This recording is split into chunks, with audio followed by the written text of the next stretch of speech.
Assalamu alaikum viewers, welcome to another Bridge It podcast. This is Qazi Mohammad Harish your host और आज हमने जिस guest को यहाँ दावत दी है मेरे बहुत अच्छे दोस्त हैं, बहुत ज़बरदस्त किस्म के, ना सिर्फ ये कि टीचर हैं बल्कि एजुकेशनिस्ट भी हैं और ट्रेनर भी हैं। आप इनको डिफरेंट टीवी चैनल्स पर बैठे हुए भी देख रहे होते हैं और ये अपने तज्जिया तालीम के हवाले से पेश कर रहे होते हैं। मैं बहुत खुश आमदीद कहूँगा सर सलमान अहमद को। वालेकुम अस्सलाम। कैसे सर, खैरियत से? अस्सलाम वालेकुम सर। वालेकुम सलाम।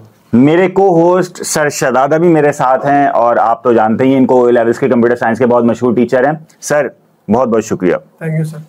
चलें सर स्टार्ट करते हैं। सर आज बड़ी मजेदार सी बात है कि आप उर्दू का एक टीचर मेरे सामने बैठा हुआ है और आज इकबाल डे है, आज 9 नवंबर है। तो इत्तेफाक ये कि कोइंसिडेंस आज हमने रिकॉर्ड करना था और आज हमने इसको रिकॉर्ड किया है। मैं चाहता हूं कि हमारी पॉडकास्ट आज उनको खिराज तहसीन पेश करते हुए आज इकबाल के किसी शेर से हम अपनी पॉडकास्ट शुरू करें और मैं चाहूंगा कि आप कोई शेर सुनाए इकबाल का। बहुत शुक्रिया काजी, बहुत शुक्रिया सर शहजादे। आज वाकई एक बड़ा दिन भी है यौम इकबाल के हवाले से, और इकबाल के शेर से पहले इकबाल के हवाले से थोड़ी सी बात। अल्लामा इकबाल, जिन्हें हम डॉक्टर सर अल्लामा इकबाल के नाम से जानते हैं, मुझे नहीं लगता या मेरी दानिश में कोई और ऐसा शख्स नहीं आता जिसको ये 3 खिताबात और अलकाबात मिले हों, जो सर भी हो, डॉक्टर भी हो और अल्लामा भी हो। तो ये सिर्फ इकबाल ही हो सकते हैं। और जाहिर है कि ये इकबाल जैसी शख्सियत जो है, कुदरत जो तख्लीक करती है वो बड़े कामों के लिए करती है। और इकबाल के शेर की बात की तो मुझे तो इकबाल का जो सबसे पसंदीदा शेर मुझे जो लगता है, वैसे तो पूरा के पूरा कलाम इकबाल का ऐसा है कि इनकलाब ले आए। तो मुझे जो आजकल जो हम लोग बहुत सारे मामलात में नाउम्मीद हैं, उस नाउम्मीदी में एक उम्मीद जागती है इकबाल के शेर से कि नहीं है नाउम्मीद इकबाल अपनी किश्ते वीरा से, जरा नम हो तो ये मिट्टी बड़ी जरखेज है। जबरदस्त, जरा नम हो तो ये मिट्टी बड़ी जरखेज। एक चीज बड़ी जबरदस्त है कि आपने कहा किश्ते वीरा से। मैंने अक्सर लोगों को ये शेर पढ़ते हुए सुना है कश्ते वीरा से। हाँ, बस असल में जहां पे हम जबानों की बात करते हैं तो लिसानियात के हवाले, खासतौर पे जब आप शायरी की बात करें या नसर पढ़ने की बात करें, तो यहाँ पे ये देखना बड़ा जरूरी होता है कि आप जो अल्फाज की अदायगी करते हैं, असल में तो ये लफ्ज अदायगी भी जो है ये तो एक बस रवानी में आ गया है, वरना ये लफ्ज अदाई है। अदाई है, बिल्कुल ऐसा ही है। तो ये अदायगी, इसी तरह हड़ताल, ये हड़ताल है। तो ये ऐसे बहुत सारे अल्फाज हैं जो कि अब बहरहाल जो है वो अब नाफिज हो चुके हैं, तो अब चलते हैं। लेकिन असल में ये किश्ते वीरा है क्योंकि खेत की बात हो रही है कि अपनी खेत से नाउम्मीद नहीं है, बस जरा नम हो तो ये मिट्टी बड़ी जरखेज है। सारे हाजिर के हालात के मुताबिक, खास तौर पे जो हमारी यंग जनरेशन है और जिस हद तक वाकई नाउम्मीद है, उस पर्सपेक्टिव से आपका शेर बड़ा बेहतरीन है। बिल्कुल ऐसे ही है सर। ये सबसे पहले मैं जो अपना सवाल एक करना चाहूँगा कि देखें, उर्दू एक ज़बान है, इंग्लिश भी एक ऑब्वियसली लैंग्वेज है, डिफरेंट लैंग्वेजेस दुनिया में लोग बोल रहे हैं, यहाँ पे भी उर्दू चल रही है, दुनिया के डिफरेंट कंट्रीज में इंग्लिश चल रही है। मुझे एक चीज़ बताएं कि एक बच्चा फॉर एग्जांपल बिजनेस स्टडीज़ पढ़ना चाह रहा है, वो बच्चा BBA कर रहा है, वो बच्चा MBA कर रहा है, एक बच्चा डॉक्टर बन रहा है, एक बच्चा इंजीनियर बन रहा है। सर उर्दू कहाँ काम, हमारी उर्दू क्यों पढ़ रहा है बच्चा? देखें, अब मैं आपको बात बताता हूं। अगर हम O लेवल्स और A लेवल्स उर्दू की बात करें, बहुत सारे ऐसे स्टूडेंट्स होते हैं जिनको A लेवल्स के बाद फर्दर स्टडीज के लिए या आला तालीम के लिए मुल्क से बाहर जाना होता है। ठीक है। उर्दू जो है, अगर वो एक्सेलरेटेड A लेवल उर्दू करके जाता है, इस पे हम फिर मजीद बात करेंगे कि इसमें क्या फर्क है। ये अगर करके जाता है तो ये एक पूरा कंप्लीट सब्जेक्ट जो है उसका काउंट होता है, जिस तरह बाकी जो है वो मज़ामीन काउंट होते हैं। अगर हम मिसाल ले लेते हैं, हमारे यहाँ पे जो मौजूद यूनिवर्सिटी है उसमें से एक मारूफ यूनिवर्सिटी CBM की, तो CBM जो है वो उसकी एडमिशन की रिक्वायरमेंट क्या है कि अपने मज़ामीन में, सब्जेक्ट्स में जो ग्रेड की रिक्वायरमेंट है उनकी मिनिमम वो है BBC। ठीक है। ये कम से कम ग्रेड होना चाहिए, तो CBM में एक बच्चा जो है वो एलिजिबल हो जाता है। अब मिसाल के तौर पे कॉमर्स के 2 मज़ामीन हैं, उसमें तो 2 भी आ गए, और तीसरे में सी नहीं आया, इकोनॉमिक्स में नहीं आया सी। तो अब अगर उसने उर्दू किया हुआ है तो उर्दू को जो है वो काउंट कर लिया जाएगा, चाहे वो कोई भी ग्रेड है उर्दू का, उसको जो है वो काउंट कर लिया जाएगा और बच्चे का दाखिला मिल जाएगा। इसी तरह अगर मैं ओ लेवल्स उर्दू की बात करूं तो हमारे यहां जो है फर्स्ट लैंग्वेज और सेकंड लैंग्वेज का एक बड़ा रुझान है कि सेकंड लैंग्वेज बड़ा रुझान है। तो इस पे भी मैं बात करूंगा कि अगर वो फर्स्ट लैंग्वेज करके गया है बच्चा ओ लेवल्स में और बाहर चला गया, तो वहां पे भी और यहां पे भी जब वो बच्चा एप्टीट्यूड टेस्ट में जाता है तो फर्स्ट लैंग्वेज का कोर्स जो है उसके रिजल्ट में इंक्लूड किया जाता है, और सेकंड लैंग्वेज का यहां पे एप्टीट्यूड टेस्ट में यूनिवर्सिटीज इंक्लूड नहीं करती। उसकी वजह क्या है कि काजी आप ये देखें कि मुस्तनसर हुसैन तार, ख्वाजा मीर दर्द, गालिब और जुमले बनाइए और मुजक्कर मुअन्नस और हाल माजी मुस्तकबिल, ये दोनों को आप एक जैसा नहीं कर सकते। तो इस वजह से ये जो सिलेबस बी है यहां पे एप्टीट्यूड टेस्ट में इसका जो है रिजल्ट काउंट नहीं होता। सिलेबस ए अगर करके गया है बच्चा तो वो रिजल्ट यूनिवर्सिटी में एप्टीट्यूड टेस्ट में काउंट होगा। यानी उसको ओ लेवल्स में डिफिकल्टी पास करने में या अच्छे ग्रेड्स लेने में तो फेस करनी पड़ेगी, लेकिन आगे उसका स्कोप ज्यादा है कि यूनिवर्सिटी उसको एदा होल सब्जेक्ट और उसका वो सर्टिफिकेट। मैं एक और वजाहत कर दूं, इक्विवेलेंसी में कोई फर्क नहीं पड़ेगा। इक्विवेलेंसी तो बिल्कुल वैसे ही होगी जो उसने ग्रेड्स लिए, चाहे वो ए में लिए, सिलेबस ए में, चाहे सिलेबस बी में, लेकिन यूनिवर्सिटी में उसको मसला होगा।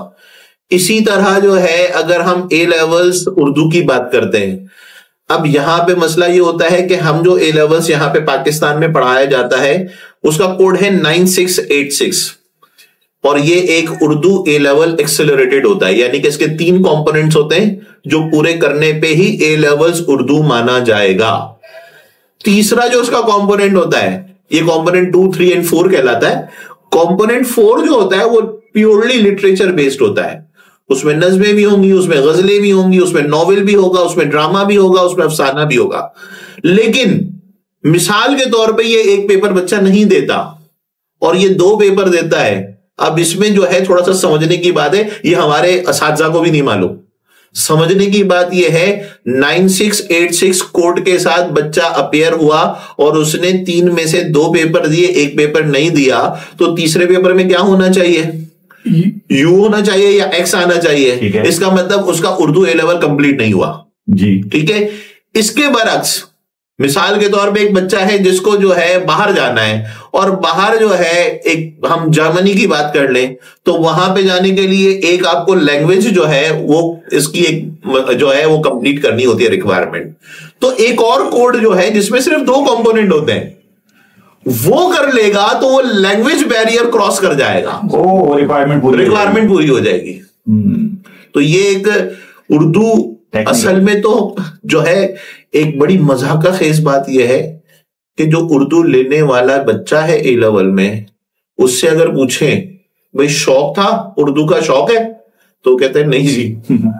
क्यों लेना है? वो जी तीसरा सब्जेक्ट पास नहीं हो रहा। ठीक है, कॉमर्स में वो किसी सब्जेक्ट में अटक रहा है या कहीं और वो अटक रहा है, तो इस वजह से वो ले रहा है। क्योंकि उर्दू में अगर हम बनिस्बत दूसरे सब्जेक्ट्स के देखें तो बच्चा थोड़ी सी मेहनत कर लेगा। वैसे तो मेहनत हर सब्जेक्ट में चाहिए, थोड़ी सी कम मेहनत करके भी उर्दू का अच्छा रिजल्ट ला सकता है। बोल रहा है अच्छा, जबान देख रहा है। तो इस वजह से उर्दू की अहमियत तो अपनी जगह पे है, उसको तो हम नहीं छोड़ सकते। सर चलिए, आता सब्जेक्ट तो समझ आता है कि उर्दू का यूनिवर्सिटीज में ज़ाहिर कोई बेनिफिट हो सकता है, बाहर कोई बच्चा जा रहा है तो उसको बेनिफिट हो सकता है। लेकिन वैसे अगर हम बात करें कि प्रैक्टिकल लाइफ में उर्दू सीखने का, उर्दू पढ़ने का क्या स्कोप है, क्या फायदा है एक बच्चे को हम कैसे समझाएं कि बेटा उर्दू पढ़ना इंपॉर्टेंट है? ये आपकी प्रैक्टिकल लाइफ में, अगर आप बिजनेस कर रहे हैं, अगर आप इंजीनियर बन रहे हैं, अगर आप डॉक्टर बन रहे हैं, तो ये काम आ सकती है। देखिए काजी, मैं और आप इस वक्त जो बैठे हुए हैं वो जिस जबान में बात कर रहे हैं वो उर्दू है। ऐसा ही है। दिन भर उर्दू जबान का इस्तेमाल हमारा कितना है, चाहे वो हम एक सब्जी वाले से बात करें या हम किसी एक बड़ी कंपनी में भी जाएं, वहां पे भी इंग्लिश में बातचीत जरूर शुरू होती है। लेकिन जाहिर है कि हम अपनी बात जो समझा सकते हैं और अच्छे से एक कम्युनिकेशन हो सकता है वो अंग्रेजी के साथ साथ उर्दू में हो सकता है। तो एक तो ये कि क्योंकि मेरा रोजाना का इस्तेमाल जिस चीज का है उस पर ही मैं मेहनत ना करूं, और मेहनत ना करने का नतीजा क्या निकल रहा है कि काम करा, हाँ, लोग करा पे आ गए। हाँ, करा पे आ गए। और वो गुब्बारा जो गैन से होता था वो गाफ से हो गया है गुब्बारा। गुब्बारा, हाँ। क्योंकि हमने कभी बच्चे को स्कूल में छोटी क्लास में उसको जब बुलंद खानी करवाई जाती है या रीडिंग जिसको हम कह दें, तो वो उस पर कभी टीचर ने रोका ही नहीं उसको। अगर वो अल्फाज का तलफ़ुज़ जो है वो गलत अदा कर रहा है तो फिर उसको रोकना चाहिए था, उसको वहां पे तस्हीह करनी चाहिए थी।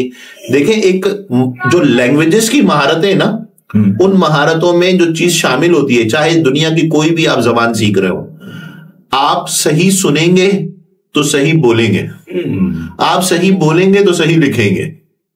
एक बच्चे की मिसाल ले लें, जब दुनिया में आता है तो उसको तो रोने के सिवा कुछ नहीं आता।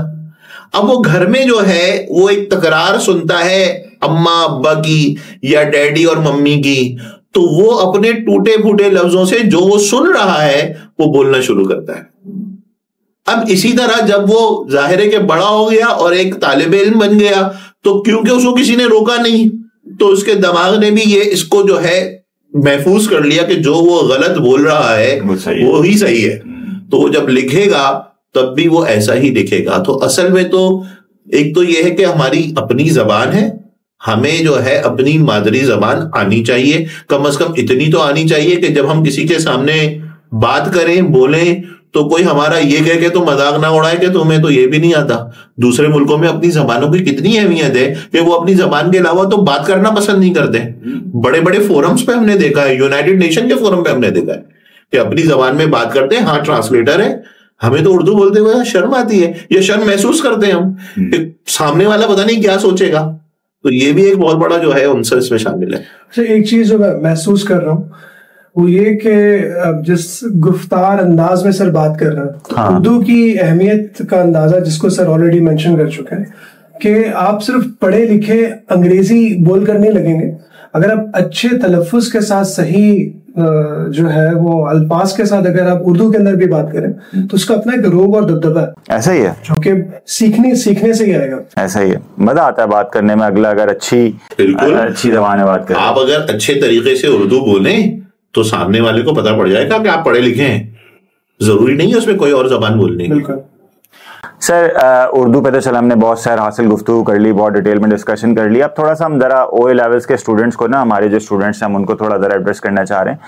सर, यूजुअली ना एक बड़ा मिसकंसेप्शन है लोगों का, मिसकंसेप्शन है या पता नहीं सही बात है या आप बताएंगे, कि यूजुअली ये कहा जाता है कि भाई बच्चा अगर प्राइवेटली अपेयर हो रहा है किसी स्कूल में या किसी कॉलेज में तो उसको यूनिवर्सिटी में एडमिशन मिलने में प्रॉब्लम होगी, और एक बच्चा जो रेगुलरली अपेयर हो रहा है उसको यूनिवर्सिटीज प्रेफरेंस देंगी, उसको तरजीह देंगी कि हम इसका एडमिशन ले लें बनिस्बत उस बच्चे के जो प्राइवेटली अपेयर हो रहा है। क्या ये बात सच है?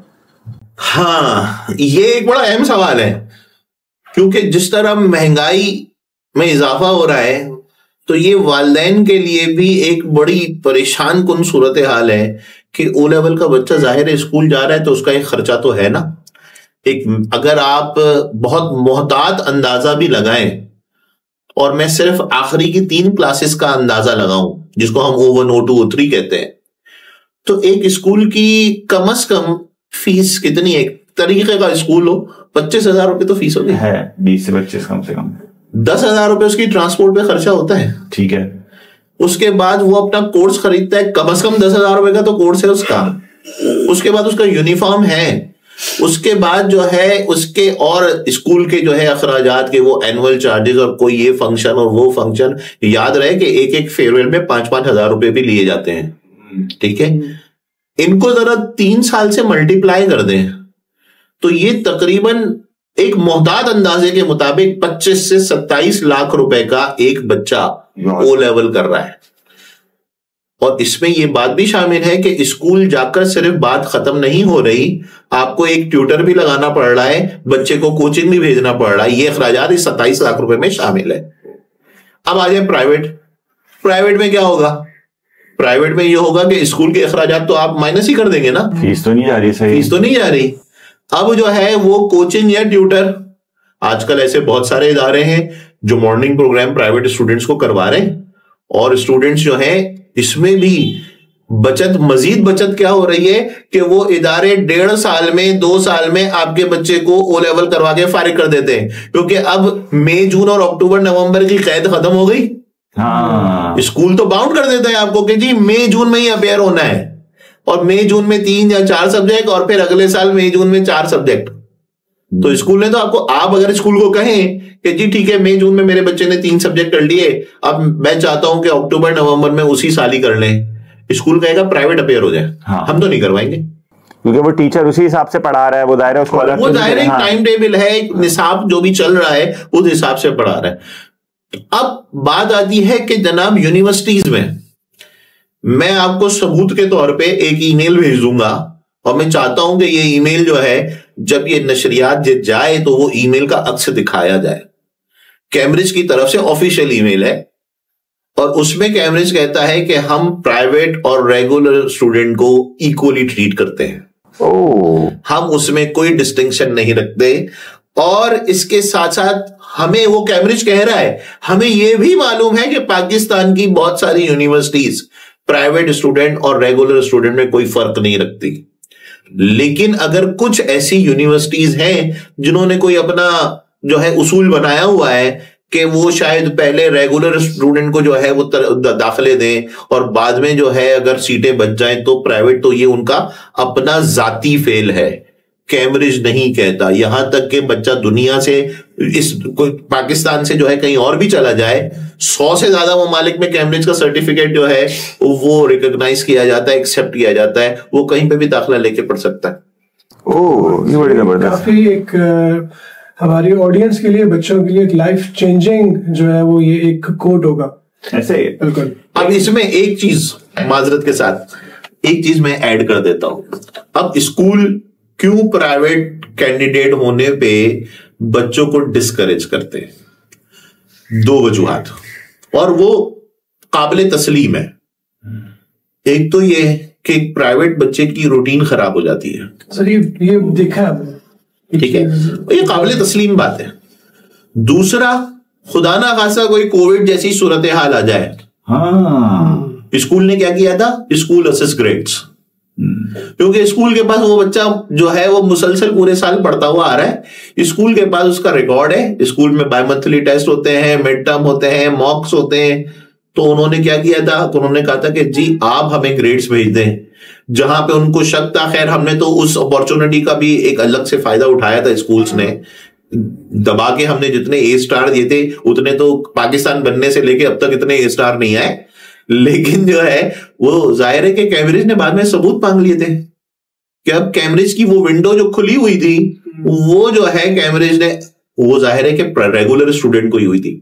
अच्छा, इसमें स्कूलों को कमाने का भी एक फायदा मिल गया था। जो बच्चा प्राइवेट था अब वो तो फंस गया, क्योंकि प्राइवेट वालों को तो कह दिया अक्टूबर नवंबर में जाइए, अब मई जून में पेपर नहीं हो रहा। अब वो बच्चा क्या करे, यूनिवर्सिटीज को बाद में हमारी हुकूमत ने जो है वो फिर नोटिफाई किया कि भाई आप भी अपने दाखिले देर से कर दें, लेकिन उसके बावजूद बहुत सारे बच्चों ने स्कूल से राब्ता किया और स्कूल ने फिर कहा कि जी आप हमें इतनी फीस दे दें, हम आपका भी नाम रेगुलर में डाल देते हैं। तो स्कूल ने 6-6 महीनों की और 1-1 साल की फीसें ली हैं। तो एक मुझे बस ये समझ में आता है कि अगर कोई खुदा ना खास्ता ऐसा कोई पेंडेमिक दोबारा हो गया, तब प्राइवेट बच्चा ज्यादा से ज्यादा ये होगा कि वो अक्टूबर नवंबर में चला जाएगा। और अब तो ये प्रैक्टिस हो गई ना कि गवर्नमेंट ये करवा सकती है यूनिवर्सिटी से कि भाई दाखिले आगे बढ़ा दो, क्योंकि सूरत हाल ये है। तो मुझे इसमें कोई ऐसा खास बड़ा नुकसान नजर नहीं आ रहा कि अगर बच्चा प्राइवेट जो है वो भी पढ़ता है तो उसको कोई यूनिवर्सिटीज में जाके प्रॉब्लम हो। सर मेजॉरिटी बच्चे जब मुझे रीच आउट करता है, ये क्वेश्चन पूछता है, तो प्राइवेट और मतलब रेगुलर कैंडिडेट होने का, तो आपने उसको बहुत ज़बरदस्त तरीके से डिफाइन कर दिया। लेकिन सबसे पहले मैं बच्चों को यही कहता हूँ कि क्या तुम अपने रूटीन को बनाए रखोगे? क्या तुम, जो हमारे अक्सर बच्चे होते हैं कि वो फिर उनकी अनदर वे अराउंड हो जाती है रूटीन, रातों को जाग रहे होते हैं, दिन को सो रहे होते हैं। तो अब उसमें भी क्लिनिकली प्रूवन है कि अगर आप रात को पढ़ेंगे तो आप उसको याद ही नहीं रख पाएंगे। तो स्कूल का यहाँ या कॉलेजेस का, यूनिवर्सिटीज का एक बड़ा रोल प्ले होता है कि वो ना सिर्फ बच्चे की रूटीन बनाते हैं, उनको डिफरेंट एक्टिविटीज़ में इन्वॉल्व रखते हैं, उनको डिफरेंट ऐसे इन्वायरमेंट्स प्रोवाइड करते हैं कि वो सीखें, फलें फूलें। तो अगर ये चीज़ कोई इंडिविजुअली खुद कर सकता है कि अपनी रूटीन, मैं बच्चों को कहता हूँ कि अगर तुम अपनी टाइमलाइन खुद बना लो कि यार मुझे इन 3 टीचर से वो अब कोई एक टीचर उनको एक कॉलेज में बेस्ट लगता है, कोई दूसरे कॉलेज में लगता है, किसी दूसरे तीसरे स्कूल में लगता है। इवनिंग्स के अंदर वो सब अवेलेबल, उनके ऑनलाइन रिसोर्सेज हैं, वो फिजिकली भी अवेलेबल है। अपनी मर्जी की टीचर से पढ़ें, आप अपनी मर्जी की स्पोर्ट्स करें, आप अपने मर्जी के क्लब में जाके वर्कआउट करें, या उसके अंदर कुछ जो भी फनून और लतीफ़ा आपने ड्रामा सीखना करें, दैट कैन बी आइडियल। लेकिन ये आप अगर कर पाएं तो। देखिए, इसका मैं एक जवाब इस तरह दे देता हूं कि माशाल्लाह आपकी बॉडी बनी हुई है, आपने वक्त निकाला। नहीं, मुझसे तो अच्छी है ना। तो आप इसके लिए वक्त निकालते हैं ना, आपने वक्त दिया, आपने अपनी रूटीन में से ये वक्त निकाला, तो आज आप ऐसे दिख रहे हैं। मुझ पर आ जाए, मैं वो वक्त नहीं निकाल पा रहा हूं, तो मैं शायद ऐसी बॉडी नहीं बना पा रहा हूं। इसी तरह खाने पीने की हर किसी की। अब एक प्राइवेट बच्चा, हम ये सोचें कि उसकी रूटीन खराब होती है, तो अभी आपने अगर कह दिया कि एक बच्चा जब प्राइवेट हो रहा है किसी भी वजह से, तो अगर वालिदैन, मैं तो आज अगर मैं अपने बच्चे की बात करूं, मैंने अपने बच्चे को प्राइवेट करवाया, लेकिन उसकी रूटीन खराब नहीं होनी थी। मैंने उसकी रूटीन ये रखी कि भाई सुबह उतने ही बजे उठना है। सर वालिदैन जान छुड़ा रहे होते हैं अक्सर, जहां भी कॉलेज में जाके वो कहते हैं कि अभी आपकी रिस्पॉन्सिबिलिटी है, बस अब आप देखें। सर देखे ना, आप स्कूल्स की बात कर रहे हैं, बहुत सारी पीटीएम्स आपने भी अटेंड की हैं, हमने भी अटेंड की हैं। सर जैसे आप हैं, हम सब, we all are parents of course. मैं इसको बिल्कुल एक मतलब बाइस्ड किस्म का कमेंट नहीं कर रहा। देयर आर पेरेंट्स डेफिनेटली जो बड़े क्रिटिकली इन्वॉल्व होते हैं बच्चों की लर्निंग के अंदर, ईच एंड एवरीथिंग। मैं मेजॉरिटी की बात कर रहा हूं। अब इसमें ये होता है कि जाहिर है कि एक बच्चे की तो फिक्र है, अब फिक्र वाकई है, और वो फिक्र किस हवाले से है, ये जो है एक बहस तलब बात है। मेरे पास एक, मैं नाम नहीं लेना चाहता, अभी मेरा नाम निकलते निकलते रह गया, कि जो है मेरे पास एक बच्चा आया, उसको मैंने बड़े प्यार से कहा, मैंने कहा भाई तरीके से ओ लेवल्स कर लो, और उसके बाद जो है फिर तुम्हें अगर ये ओ लेवल्स, अब आगे ए लेवल्स नहीं करना, तो कोई कॉलेज जो है वो ज्वाइन कर लेना इंटरमीडिएट का, वहां से पढ़ लो, किसी मकाम पे पहुंच जाओ। तो मुझे जवाब ये आया कि सर फैक्ट्री में तो जाना है, पास हूं या फेल हूं, जिसमें फेल हो गया दोबारा अपेयर नहीं होगा। फैक्ट्री में जाके तो अब्बा ने कहा है, अब्बा फैक्ट्री ओनर है। अब वो बच्चे को पढ़ाई की क्या ही अहमियत है, जो ये जुमला बोल रहा है वो क्या ही अहमियत दे रहा है पढ़ाई को। तो अब इसका मतलब यह है कि तरबियत का फुकदान। अब तरबियत, सर तरबियत की तरफ तो हम बाद में आएंगे। मेरे दिमाग में एक क्वेश्चन आ रहा है, वो देखें सर, इतनी ज्यादा बहस की हमने कि एक बच्चा ओ लेवल्स कर रहा है प्राइवेट, एक बच्चा ओ लेवल्स कर रहा है रेगुलर, वो यूनिवर्सिटीज में एडमिशन, ये हमें कंफर्म पता है कि अगर बच्चा ओ लेवल्स करके बाहर जाता है, बाहर की यूनिवर्सिटी उसको बहुत अच्छे तरीके से, चाहे वो रेगुलर हो चाहे वो प्राइवेट हो, बिल्कुल एक तरीके से ट्रीट करेंगे और बाहर उसको यूनिवर्सिटी में एज मिल जाएगा। सर पाकिस्तान में अगर कोई बच्चा ओ लेवल्स या ए लेवल्स करने के बाद किसी एक्सवाइजेड यूनिवर्सिटी में जाता है और बराबर में वही बच्चे बैठे हुए हैं जो सिंध बोर्ड में से पढ़ के आ रहे हैं या आगा खान से पढ़ के आ रहे हैं या जियाउद्दीन बोर्ड से पढ़ के आ रहे हैं, तो सर एक बच्चा 25-27 लाख रुपए आपने बताया खर्चा करके आ रहा है, तो सर ये मतलब फजूल खर्ची नहीं है? ये मिनिमम है वैसे, 25 मिनिमम, ये मिनिमम यही ना। वो बच्चा 4 साल 6 साल लगाकर 5 साल लगाकर ओ लेवल्स करने के बाद यूनिवर्सिटी में पहुंचा और साथ उन्हीं बच्चों के बैठा हुआ है जो आगा खान से पढ़, बल्कि ये शायद 3 साल में ओ लेवल्स कर पा रहा है, वो 2 साल में 9 मैट्रिक करके वो आ जाते हैं। तो सर क्या वो बच्चा जो लोकल यूनिवर्सिटी में पढ़ रहा है वो जरूरी नहीं है, मतलब अच्छा नहीं है कि वो ओ और ए लेवल्स ना ही करे, वो लोकल बोर्ड से पढ़ के चला जाए आगे?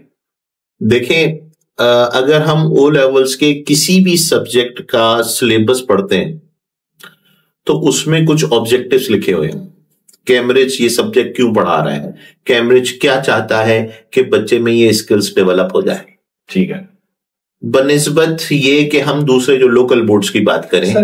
सर चले ओ लेवल्स और ए लेवल्स के हमने बड़ी डिस्कशन कर ली कि एक बच्चा प्राइवेटली अपेयर हो रहा है, एक बच्चा रेगुलर अपेयर हो रहा है। ये एक बात कंफर्म है कि अगर वो पाकिस्तान से बाहर जाता है हायर स्टडीज के लिए तो बाहर की यूनिवर्सिटीज तो इक्वली ट्रीट कर रही है और उसको वहां पे एज भी मिल सकता है ओ ए लेवल्स करने का। लेकिन अगर एक बच्चा किसी लोकल यूनिवर्सिटी में पढ़ रहा है, पाकिस्तान की किसी यूनिवर्सिटी में पढ़ रहा है, और सर एक चीज देखें कि ओ ए लेवल्स पे 25 से 27 लाख रुपए भी आपने बताए, मिनिमम प्राइस, वो मिनिमम 50+ समझे आप। या अल्लाह, because I know schools and colleges के वहां बच्चों की 50, 45, 60 हजार तक सिर्फ उनकी फीस होती है। या अल्लाह।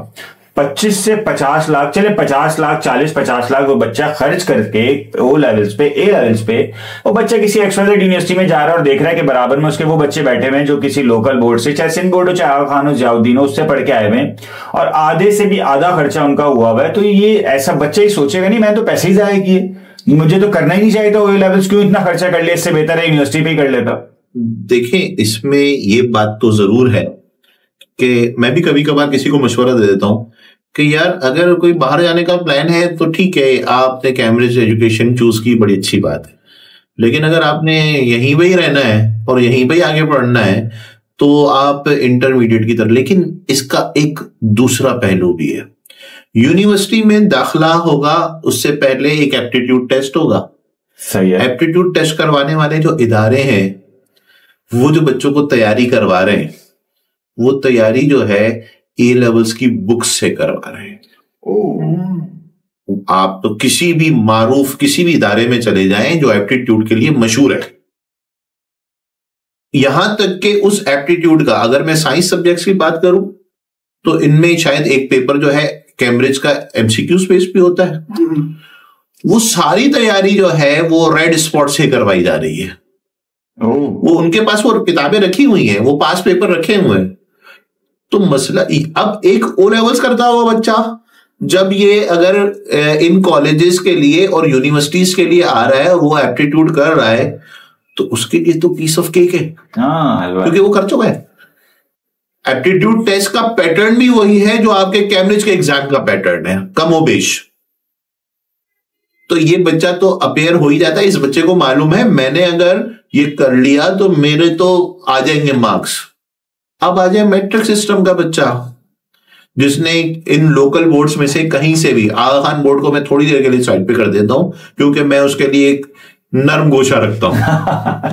ठीक है, इसकी ये नरम गोशी की वजह ये तो नहीं कि आप खुद भी पढ़ा रहे हैं? शायद मैं खुद भी पढ़ा रहा हूं, मैं वहां के सिलेबस कमेटी का पैनल का पार्ट हूं, तो मैं उसको ज्यादा बेहतर तौर से जानता हूं। तो ये नरम गोशा इसलिए है 2018 में आगा खान बोर्ड के grade 9, 10, 11 and 12 10s and 12s के जो अपियरिंग इनके होते हैं उसके मैं पेपर्स बना चुका हूँ साइंसेस के, तो मैं भी समझता हूँ, अंडरस्टैंड करता हूँ। ठीक है ना।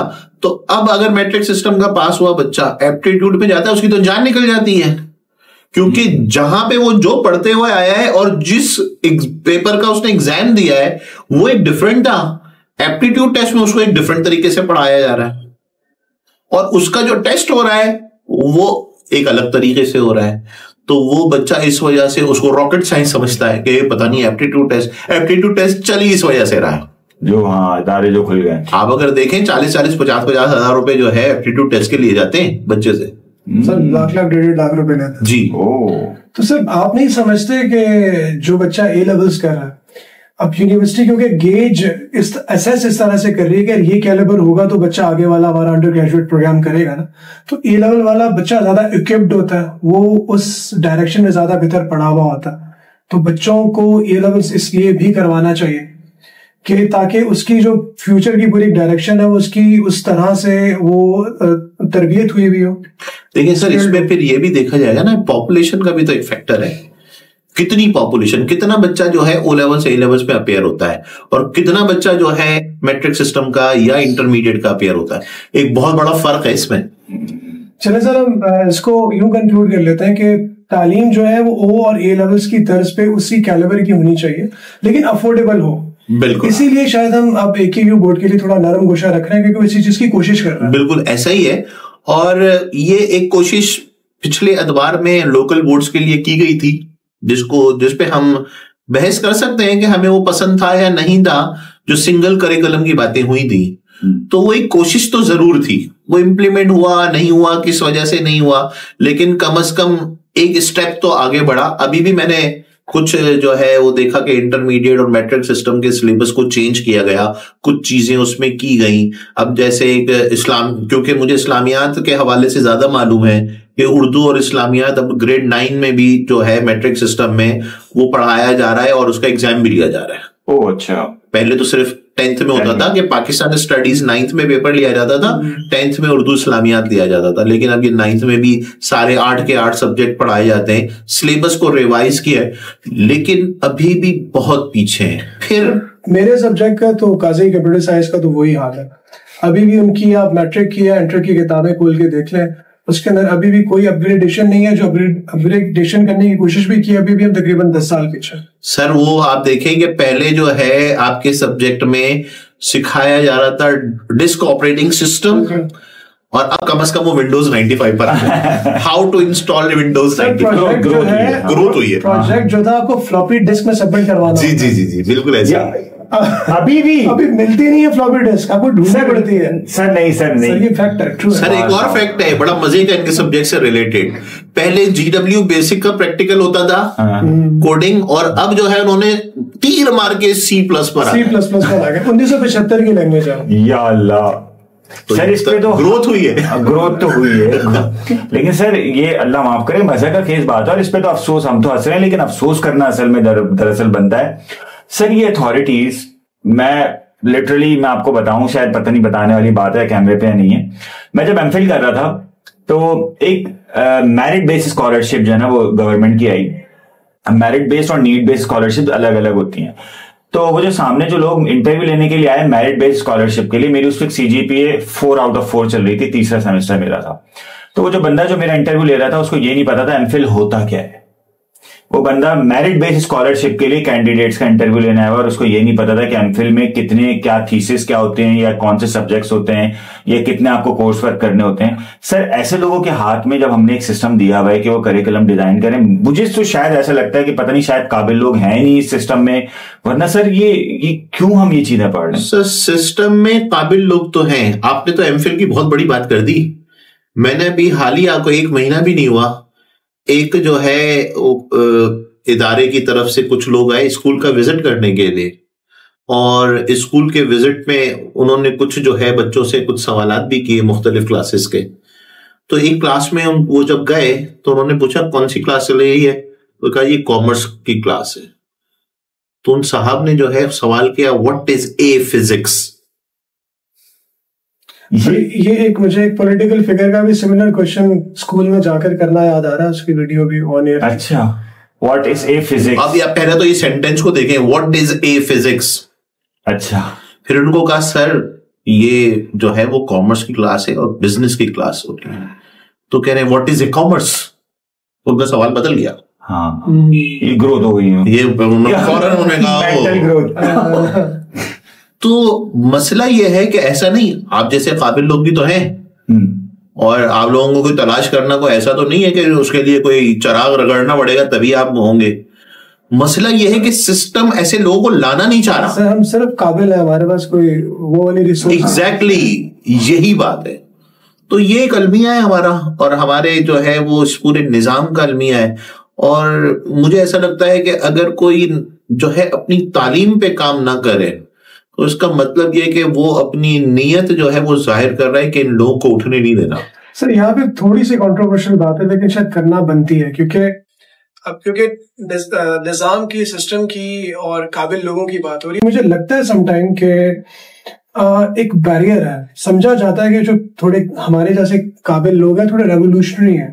अगर हमको सिर्फ बिठा दिया गया, हमको वाकई हमारी काबिलियत के अकॉर्डिंग जो है वो हमें ऑन बोर्ड ले लिया गया, सिस्टम का पार्ट बना लिया गया, तो शायद हम सिस्टम को थोड़ा रेवोल्यूशनरी चेंज करने की कोशिश करें।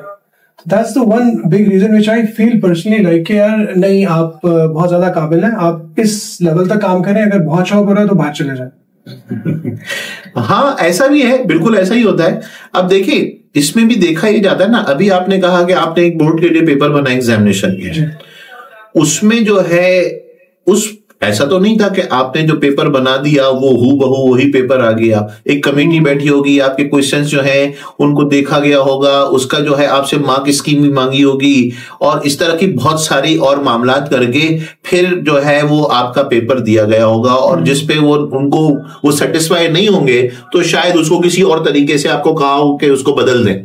ठीक है, पूरा प्रोसेस। अब इसमें ये तो नजर नहीं आ रहा था ना कि आप उसके निजाम को बदलने जा रहे हैं। हाँ एग्री। ठीक है, एक्सेप्टेंस नहीं है हमारे यहाँ, सबसे पहली बात ये। मैं अभी जो आपने बात काट रहा, लेकिन मुझे याद है कि उन्होंने मुझे, मेरे साथ हमारे एक और बड़े अच्छे सर हैं, सर इनकलाब पटेल कंप्यूटर साइंस के चैप्टर्स में ORP पढ़ा। तो हमें सर बहुत सारे पर्सपेक्टिव पे फ्री हैंड दिया गया था, उतना फ्री हैंड जितना हमें खान बोर्ड वालों ने दिया, हमें हमारे स्कूल वाले भी नहीं देते थे। बिल्कुल ऐसे ही है कि आपने चूज करना है questions, because they were like believing on us. और हमारे पास जो हेड थे वो भी IBA के गोल्ड मेडलिस्ट थे, Fahad, very generous, very nice guy, और उनका अपना ओवर A लेवल्स का बैकग्राउंड था। तो मतलब विच आई फील लाइक अगर आप leverage, system definitely plays a part, लेकिन जो थोड़े जीनियस या कैपेबल लोग होते हैं वो चाहते हैं कि थोड़ा उनको, जैसे कहते हैं ना कि अगर आप किसी साइंटिस्ट को भी ओन कर रहे हैं, उसको लेबोरेटरी दे रहे हैं किसी बड़े से मुल्क के अंदर, क्या तुम हमारे लिए काम करो, लेकिन वो कहता है कि ये पूरी लेबोरेटरी, ये पूरा एरिया, ये पूरी डिस्ट्रिक्ट मेरी है, उसको अकॉर्डिंग अपने लेके रन करूंगा।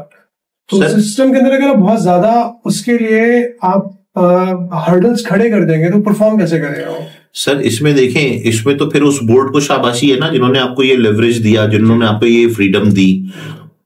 उस फ्रीडम के बाद आपने जो कुछ किया, आपने सामने वाले को कन्विंस किया कि ये होना चाहिए, उसके बाद ये आ गया।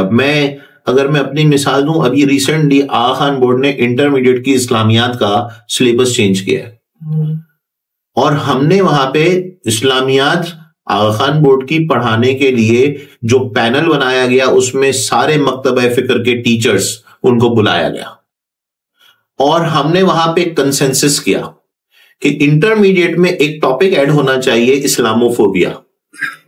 जबरदस्त। अब ये जाहिर है कि अगर ये मैं कहीं किसी और बोर्ड के लिए कहता ना, तो वो कहता कि भाई पागल हो गए। उन्होंने कहा कि जी आप ये बताएं कि आप अगर सब लोगों का कंसेंसस है तो इसमें कंटेंट क्या एक टीचर वो टीच करेगा, इसका क्वेश्चन क्या बनेगा, किस तरह का बनेगा, आप इस पे वर्किंग करें। हमने वो वर्किंग की, हमने बोर्ड पे जो है डिपार्टमेंट को कन्विंस किया, और आज वो सिलेबस का पार्ट। जबरदस्त। तो ये मसला ही यही है कि आप कितना जो है चेंज और कैसा चेंज लाना चाह रहे हैं। आपको जमाने के साथ चलना होगा, चलना पड़ेगा सर। लेकिन फिर बात वहीं आती है ना, देखें फर्ज करें, मैं ये कह रहा हूं, अभी हम लोग डिस्कशन कर रहे हैं लोकल बोर्ड्स पे कि लोकल बोर्ड्स को अपना करिकुलम चेंज करने की जरूरत है, लेकिन सर मेरा अपनी पर्सनल ऑब्जर्वेशन एक तरह, आप भी शायद उसको सेकंड करें सर, आप भी देखिएगा इसको, कि जो OA लेवल्स का बच्चा है, खासतौर पे वो बच्चा जिसने ब्रिज क्रॉस कर लिया है DHA वाला, सही है, वो बच्चा अलग ही बिल्कुल पजामे से बाहर है। बिल्कुल ऐसा हाल है, उस बच्चे को तमीज नहीं है बात करने की। वो बच्चा टीचर को शायद पता नहीं क्या समझ रहा है, नौकर समझ रहा है अपना। उस बच्चे को वो अपने जोम में पता नहीं क्या कुछ करता फिर रहा है, उसको कोई पूछने वाला नहीं है। कह रहे हैं ये पुल की सिर्फ आप DHA वाले बच्चों को कह रहे हैं या नॉन DHA वाले बच्चों को? DHA वाले बच्चों को कह रहा हूँ। अच्छा। DHA क्या मतलब, वैसे मैं ओवरऑल वो बात कर रहा हूँ, जरूरी नहीं है सारे बच्चे, लेकिन ये बच्चे इतने कॉन्फिडेंट है माशाल्लाह कि ये पूरी दुनिया को एक तरह ट्रीट कर रहे हैं, चाहे वो टीचर हो चाहे वो क्लास फेलो।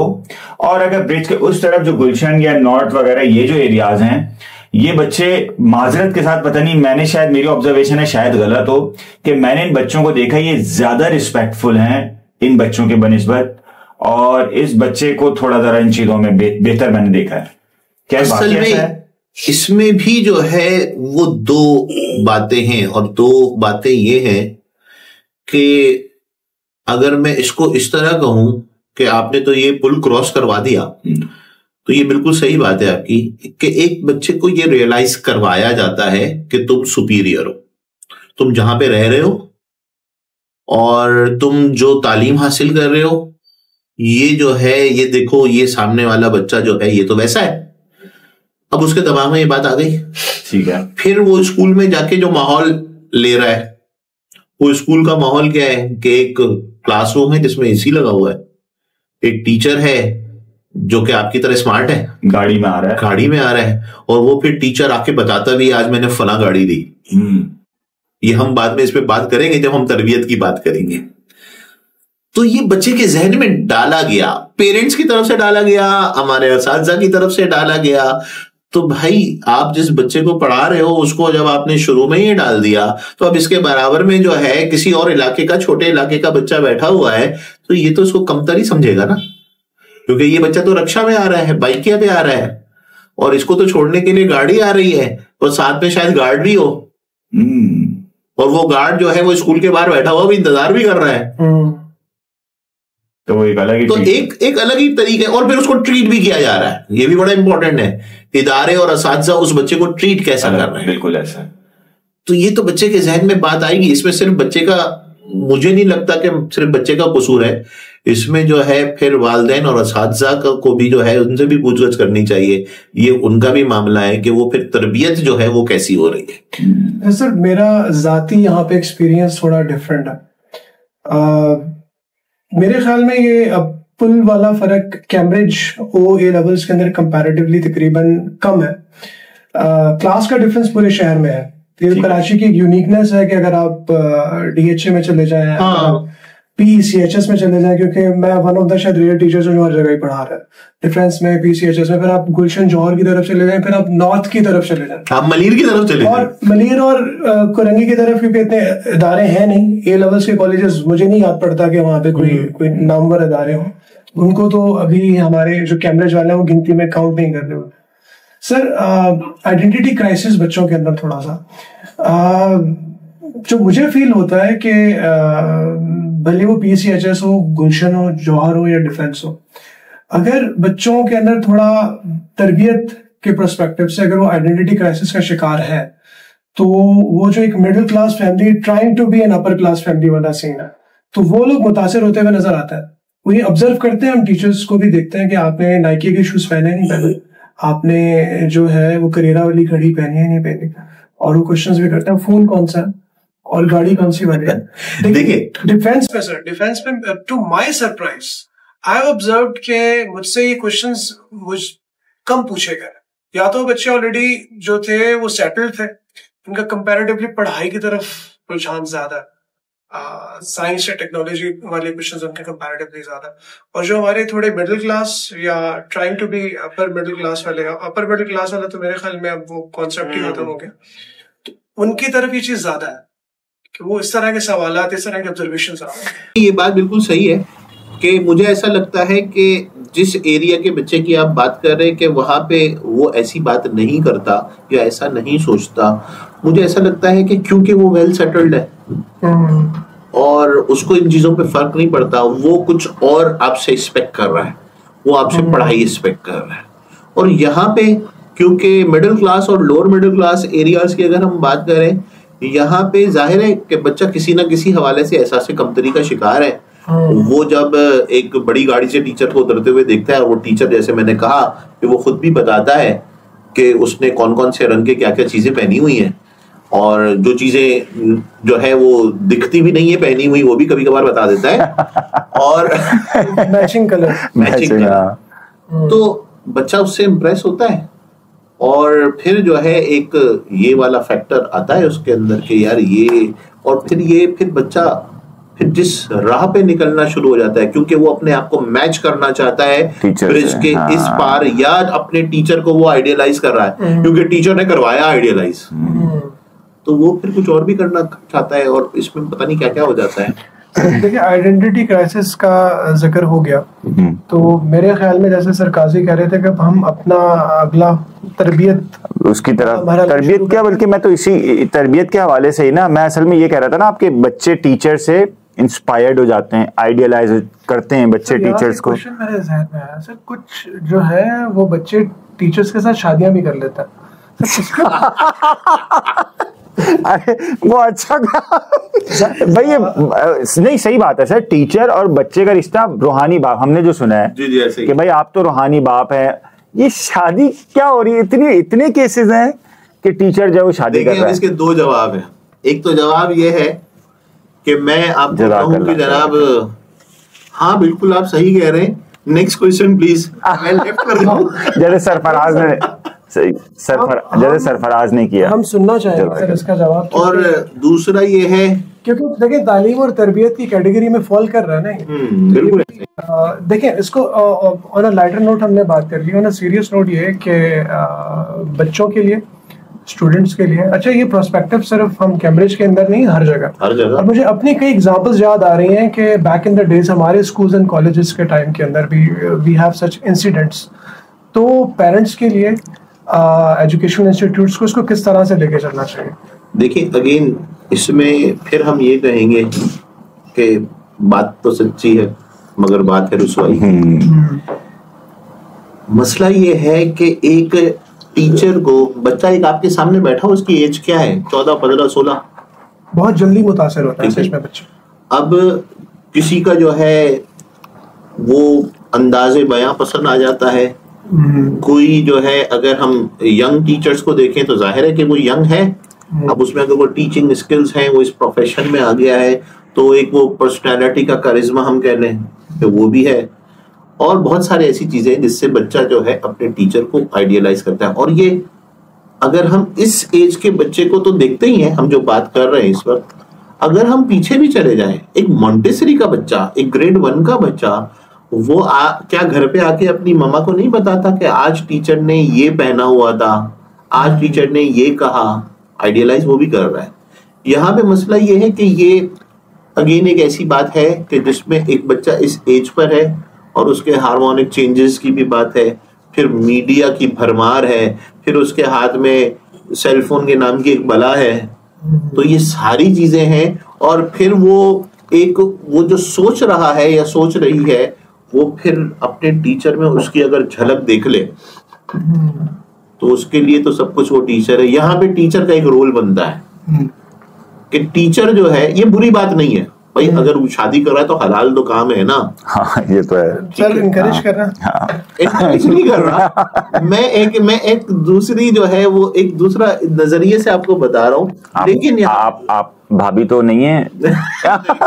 हाँ यार, ये सॉरी हमने पूछा नहीं पहले। हाँ, नहीं ऐसा नहीं है क्योंकि अक्सर बेशतर आप अगर कलीग कहते तो मैं फिर कुछ और बात करता। बहुत जबरदस्त। अच्छा, अब इसमें यह है कि इसमें टीचर का एक रोल है कि अगर वो टीचर जो है शुरू में ही अपनी तदरीस के साथ साथ ऐसी बातें कर ले कि अगर सामने वाले का वो कच्चा जहन है, उसके जहन में कुछ ऐसी बात पनप भी रही है, तो वो ना हो। इससे होता कुछ भी नहीं है। एक टीचर ने अपने स्टूडेंट से शादी कर ली, कुछ जगहों पे बातचीत चलेगी, लेकिन मसला ये कि पूरी कम्युनिटी पे एक दाग आता है, पूरी कम्युनिटी के लिए बात की जाती है। अब अगर मैंने दाढ़ी रखी हुई है और मैं जो है सिग्नल तोड़ दूं तो कहा जाएगा कि देखो ये दाढ़ी टोपी वाला जो है वो सिग्नल, मौलवी सिग्नल तोड़ गया। हाँ। तो पूरी हालांकि मैं इंडिविजुअल, एक मेरा अपना फेल था वो, तो इसी तरह ऐसे बहुत सारे काम होते। क्यों कहा गया कि इसे जो है ये पैगंबरी पेशा है? क्यों कहा गया कि जनाब हम जो है टीचर्स नेशन बिल्डर है? मैं तो बड़े प्राउडली अपने नाम के साथ नेशन बिल्डर लगाता हूँ। तो कभी कभार तो मुझसे बच्चे पूछ लेते हैं कि आप जो है कोई कंस्ट्रक्शन का काम है आपका, तो मैं कहता हूँ कि जी कंस्ट्रक्शन नहीं कर रहा हूँ मैं, और क्या, NWFO। हाँ। तो जो है मुझे ऐसा लगता है कि हम जो है हमें ये देखना चाहिए कि हम जिस शोबे से मुंसलिक हैं उस शोबे की रिक्वायरमेंट क्या है। तो अगर इसको शुरू में ही जो है ऐसा कर लिया जाए, किसी को कोई आपको पसंद कर ले, और अगर ठीक है आप उसको कहें, वो अगर आपसे ऐसे बहुत सारे यूनिवर्सिटीज के टीचर भी मैंने देखे हैं जिनको जाके डायरेक्टली स्टूडेंट्स ने ऑफर किए हैं। अब इस पे काजी मुझे हैरत से देख रहे हैं। ये यूनिवर्सिटी में पढ़ाता है, यूनिवर्सिटी में पढ़ाते हैं। अब मेरे ऊपर बात आ रही है। तो ऐसा होता है। तो अगर ऐसा होता है तो वो टीचर कैसे डील कर रहे हैं? हालांकि वो तो एक यूनिवर्सिटी का बच्चा तो एक बड़ा बच्चा है ना, मैच्योर है, तो अब वो टीचर उसको कैसे समझाता है? हमारे पास ऐसी बहुत सारी चीजें हैं जो नेगेटिव भी हैं और पॉजिटिव भी हैं कि उसने बिठाया कि हाँ मैं आपकी जो है इस बात की के हवाले से आपको बताना चाह रहा हूँ कि आपकी पसंद नापसंद ठीक है अपनी जगह, लेकिन बेटा ऐसे ऐसे ऐसे ऐसे उसने और उसको जो है उसकी नर्चरिंग कर दी और उसको सिखा दिया। ये अगर टीचर सिखा देगा जिंदगी भर जो है सामने वाला उसका गुलाम बन के रहेगा, कम से कम अच्छे अल्फाज में याद रखेगा। तो टीचर का अगेन शादी कर लेना कोई इतना बड़ा मसला नहीं है। हाँ, मतलब हराम हलाल का तो वो नहीं है, लेकिन मेरा ख्याल रखना चाहिए। मेरा पर्सपेक्टिव ये है, खैर मैं थोड़ा सा इस मामले में डिफर करूंगा। गोरों की अक्सर उनके अदारों के अंदर एक पॉलिसी है कि आप अगर कुलीग हैं तो आप आपस में रिलेशनशिप नहीं रख सकते। इवन इंडस्ट्री के अंदर आप इकट्ठे काम कर रहे हैं, हालांकि इसमें कोई कबाहत नहीं है, लेकिन कहते हैं कि अगर आपने आपस में एक दूसरे को, if you are seeing each other, getting married वाली बात तो खैर बाद में आती है वहाँ पे, तो even if you are seeing each other you can not be part of one company. तो मेरा थोड़ा ये वाला पर्सपेक्टिव है, क्योंकि टीचिंग का प्रोफेशन आपने एक दिमाग में चीज़ बिठा ली। तो मुझे याद है कि मैं क्लास में मैं 2013 से पढ़ा रहा हूँ। मैंने पढ़ाना डॉट पब्लिक स्कूल से शुरू किया था, ऑल गर्ल्स स्कूल। तो at that time I used to be quite young, तो मेरा पहला वर्ड ही बेटा निकलता था। exactly. तो एक फुल स्टॉप था।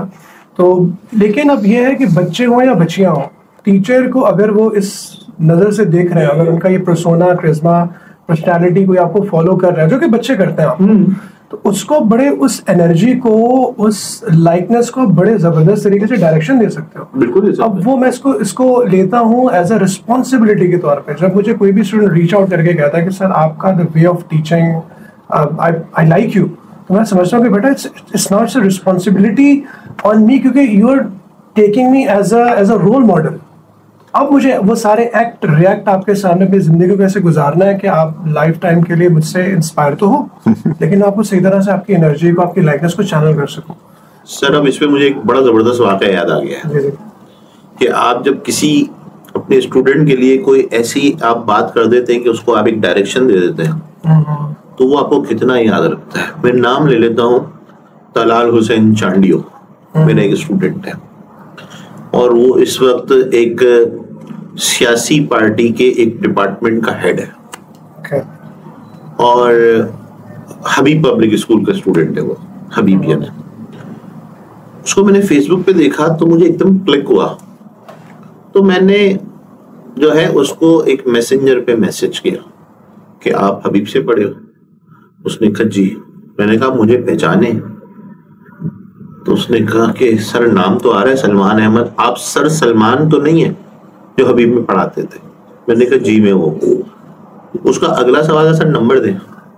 मैंने उसको नंबर दिया, अगले 5 सेकंड में उसकी कॉल आ गई, सर आप हैं कहाँ पे, मैं मिलूंगा आपसे। और मैंने उसका रोब दबदबा देखा, और वो जब आया तो सिंधी कल्चर में एक आपको मालूम है कि जब वो रिस्पेक्ट देने पर आते हैं तो उसका बस नहीं चल रहा था, वो मेरे पैर पड़ जाते। तो ऐसे भी है। एक हमारे दोस्त हैं सैयद मुशर्रफ साहब, इस वक्त बीकन हाउस में पढ़ा रहे हैं।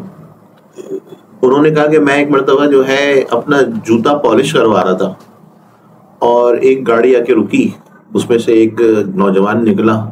उसने कहा आप सैयद मुशर्रफ साहब हैं? तो जी। उसने अपना तारुफ करवाया, मैं उससे मिला, वो मेरा स्टूडेंट था। कह रहे आप यहाँ पे क्या कर रहे हैं? कह रहे बेटा एक टीचर की जिंदगी यही है, उसके जूते घिस जाते हैं तो जरा यहाँ पे जूतों की जो है शक्ल निकलवा।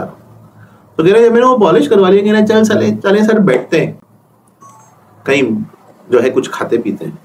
कह रहे वो गाड़ी में बिठा के मुझे इंग्लिश बूट हाउस ले गया। कह रहे सर जूता खरीदे।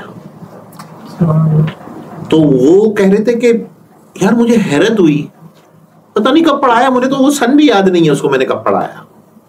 वो कह रहे मैंने उसको मना किया नहीं करूंगा। उसने अपनी पसंद से जो है एक जूता लिया, उसने कहा सर ये गिफ्ट है।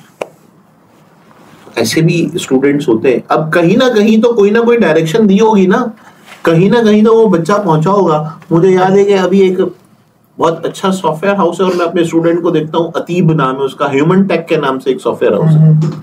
उसका सीईओ मुझसे इंटरमीडिएट में एक जगह पे पढ़ चुका है, और उसको भी अभी भी मैं फोन करूं तो वो ऐसे बिछा जाएगा कि सर आपकी वजह से। उसको मैंने एक मरतबा कहा कि यार तुम्हें देख के बड़ी खुशी होती है कि तुम इस मकाम पे पहुंच गए। कह रहे सर आपकी देन है। पढ़ाया क्या सर ने? उर्दू। अच्छा, ऐसे टीचर्स हमें याद भी नहीं होता समटाइम्स। मुझे अपने अब्दुल रहमान एक बच्चा है, उसकी कुछ दिनों पहले मुझे एक वॉइस नोट आया, और वो रो रहा था वॉइस नोट में, और ये कह रहा था कि सर मैं फेल हो गया था कंप्यूटर में, दोबारा पढ़ा, मेरे नंबर अच्छे आ गए, और अब मुझे कॉल आ गई है वो माइक्रोसॉफ्ट की तरफ से, उनके क्लाउड कंप्यूटिंग, तो मैं वहाँ जा रहा हूँ, मैं नस्ट में हूँ। उसने बच्चे ने थोड़ी बहुत किसी ज़माने में मुझसे गाइड, मैं भूल गया। हमें नहीं लगता कि हमारे चंद अल्फाज किसी की ज़िंदगी को चेंज कर रहा है। इसी तरह से एक बच्चा जवाद राजानी, उसकी भी सेम स्टोरी थी, वो गिव अप कर चुका था, और कॉमर्स के बारे में वो कह रहा था कि मैं इस तरफ चला जाऊँगा। तो जो हम डेली बेसिस के ऊपर रोल प्ले कर रहे होता, तो वो हमें खुद भी अंदाजा नहीं होता कि वो कितने लोगों की लाइफ चेंज कर रहा है। बिल्कुल ऐसे ही। मुझे जिस तरह अभी हम बात कर रहे थे ना, आपने कहा कि वो टीचर का क्या रोल है उस प्ले कर, मुझे अच्छी तरह याद है। मैं एक दफ़ा यूनिवर्सिटी में क्लास थी, तो क्लास लेके मैं जब बाहर आया तो मेरे पास मेरी एक स्टूडेंट आ गई, और उसने आते ही उसने कोई दूसरी बात नहीं की, उसने मुझे बोला सर आपसे कुछ बात करनी है। मैंने कहा जी। उसने इधर उधर देखा, उसने कहा कि सर आप मुझे बहुत अच्छे लगते हैं। अच्छा, मैंने चूंकि ये अल्फाज आज तक कहीं सुने नहीं थे, मतलब मैं चूंकि ये इस तरह का कभी कोई एक्सपीरियंस नहीं हुआ था, फर्स्ट टाइम मैंने, तो मैंने उसको, हाँ ये पीछे शहनाइयां बजने लगी मैंने उसका जवाब दिया, मैंने कहा बेटा आप भी मुझे बहुत अच्छी लगती हैं, मैंने अपनी जिंदगी में इतनी ब्रिलियंट स्टूडेंट नहीं देखी, और ये वो करके ना मैंने बात को बड़े जबरदस्त तरीके से मैंने वो किया। और वो बेचारी जो मुद्दा लेकर आई थी, पता नहीं क्या मुद्दा था, मैंने उस मुद्दे को दबाया भी और मैंने फिर उसको अपने अल्फाज में उसको समझा भी दिया कि बेटा ये चीज़ है ना, अल्लाह ना करे इस वक्त जो मार्केट चल रही है, जो लोग चल रहे हैं वो इसको एक्सप्लॉइट करने के लिए तैयार बैठे हुए इन चीज़ों के लिए, तो इनको जो है ना खुद ही बच्चों को देखना पड़ता है। अब सर एक और जरा क्वेश्चन की तरफ आता हूँ, उसके बाद हम बाइंड अप की तरफ जाएंगे। देखें, हम ओ लेवल्स के टीचर्स की बात कर रहे हैं ना, जितने भी ओ लेवल्स के टीचर्स हम मार्केट में देखते हैं सर, ये सारे मर्द हैं। मैं जेंडर डिस्क्रिमिनेशन नहीं कर रहा, लेकिन यार अजीब सी बात नहीं है, बहुत कम है जो मशहूर टीचर खवातीन मशहूर है।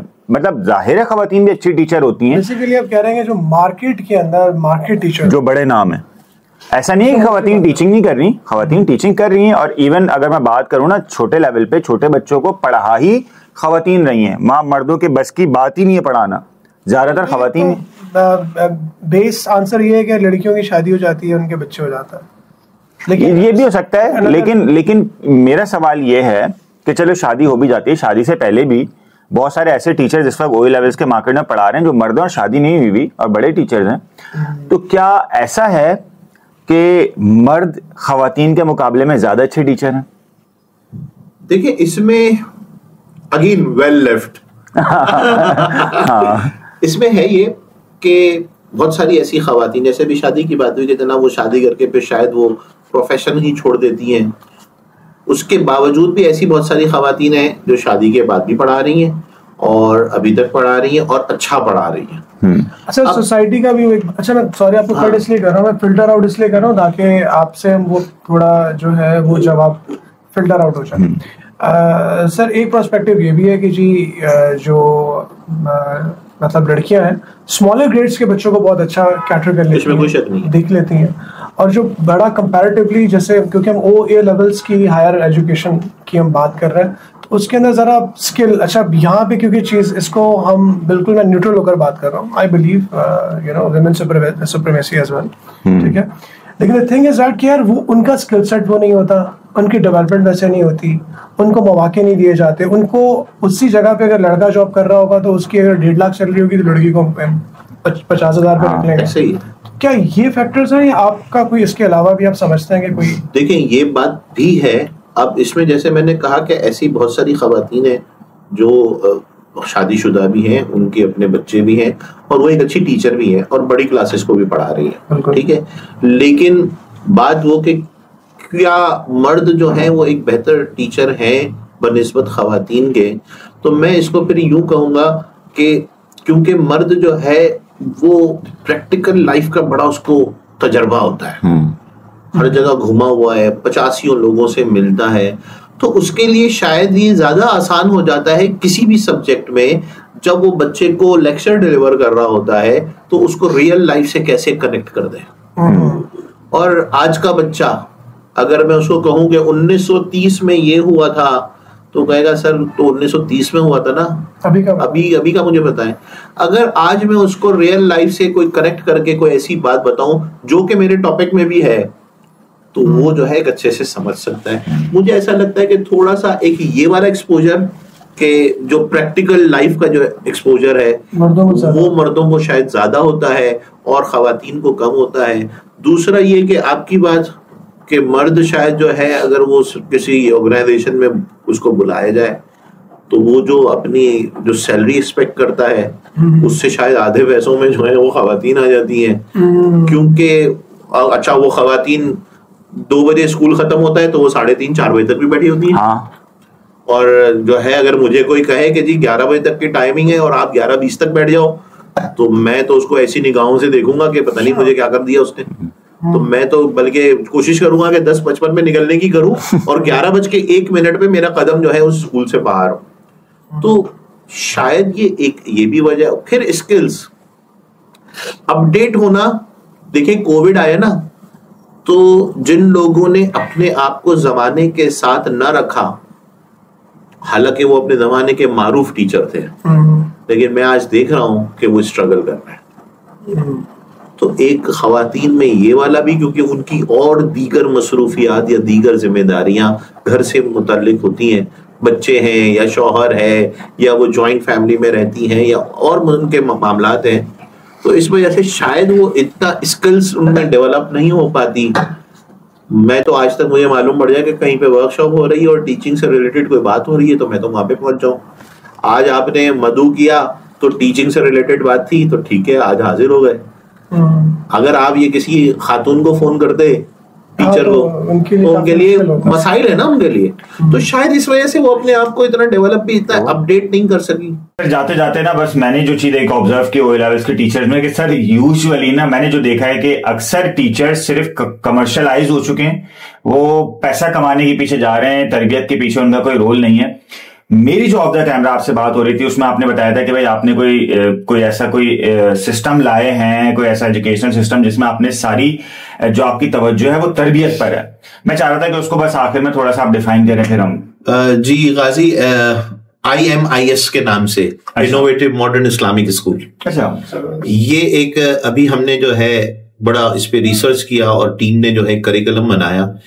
बहुत सारे इदारे जो है वो नाजरा पढ़ा रहे हैं, हिफ्ज करवा रहे हैं और आलिम भी बना रहे हैं। हमने इस वक्त देखा कि ये सब कुछ तो हो ही रहा है अल्हम्दुलिल्लाह, लेकिन manners, etiquettes in the light of Islam, in the light of सीरा, ये काम थोड़ा सा कम हो रहा है। और ये हमारे मुल्क में भी, और खास तौर पे जो मुस्लिम कम्युनिटी अब्रॉड में है उनके लिए एक बड़ा मसला है ये। और जाहिर है कि उनके पास वो इतने रिसोर्स या इतने इस्लामिक सेंटर्स नहीं है बाहर। तो हमने एक इदारा जो है इसको लॉन्च किया है और इसमें हमने एज ग्रुप्स भी रखे हैं। और हमारा फोकस इस वक्त यह है कि एक जो इस्लाम का जो ट्रू फेस है, कि बहुत सारे लोगों के नजदीक शायद यही बात है कि इस्लाम तो सिर्फ वर्शिप्स के पीछे ही है, लेकिन हम बताना चाह रहे हैं कि जी 75% जो है वो एथिक्स, एटिकेट्स और मैनर्स है। और कुरान जो है और ये सब कुछ बातें जो हम सिखाएंगे, बैठना कैसे होता है, एंगर इश्यूज जो हैं आजकल पेरेंट्स फेस कर रहे हैं कि बच्चे को कुछ कह दो तो पता नहीं उसको क्या हो जाता है, उस एंगर इशू को कैसे कंट्रोल करना है इन द लाइट ऑफ सीरा, ये जो है हम अल्हम्दुलिल्लाह काम कर रहे हैं और बस इसको हम बस स्टार्ट करने वाले हैं। जबरदस्त जबरदस्त, thank you so much sir, बहुत अच्छा लगा आपके साथ और बहुत जबरदस्त गुफ्तगू रही। मैं तो ये समझ रहा हूँ कि अभी भी तशनगी बाकी है ये और लंबा चलता। लेकिन सर कुछ बड़ी टेक्निकल चीजें सीखने को मिली, जैसे खास तौर पर आपने कैम्ब्रिज उर्दू के वो 2 और 3 पेपर्स वाले 2 डिफरेंट सब्जेक्ट कोड का जिक्र किया, फिर प्राइवेट और जो रेगुलर स्टूडेंट्स का आपने जिक्र किया। सर हाईली वेरी इफेक्टिव, मुझे भी बहुत अच्छा लगा और मैं इंतहाई ममनून हूं आप लोगों का कि आप लोगों ने मधु किया। Sir thank you so much for coming into our podcast, इंशाल्लाह see you very soon again. My pleasure, thank you so much sir. मैं अपने नाज़रीन को भी ये कहूंगा कि उम्मीद है कि आप लोगों को बड़ा मजा आएगा। इंशाल्लाह नेक्स्ट पॉडकास्ट में फिर किसी और गेस्ट के साथ हाजिर होंगे और इंशाल्लाह आपकी रहनुमाई करेंगे। तब तक के लिए इजाजत दीजिए मुझे भी, सर सलमान को भी और सर शहजादा को भी। अल्लाह हाफ़िज़।